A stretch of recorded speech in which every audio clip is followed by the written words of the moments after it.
গুমের ঘটনায় সাবেক প্রধানমন্ত্রী শেখ হাসিনার সম্পৃক্ততা পেয়েছে গুম কমিশন। আন্তর্জাতিক অপরাধ ট্রাইব্যুনালে গুম কমিশনের প্রতিবেদন দাখিলের পর এই আদেশ দেওয়া হয়।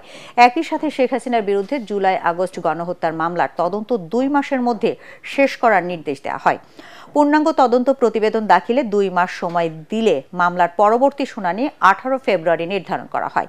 এছাড়া জুলাই-আগস্ট গণহত্যা আনিসুল হক সহ 16 জনের বিরুদ্ধে 2 মাসের মধ্যে তদন্ত শেষ করার নির্দেশ ট্রাইব্যুনালের।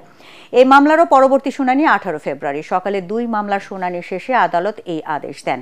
একই সাথে সাবেক মন্ত্রী ওবায়দুল কাদের দেশে 3 মাস কিভাবে থাকে তা জানতে চেয়েছে আদালত।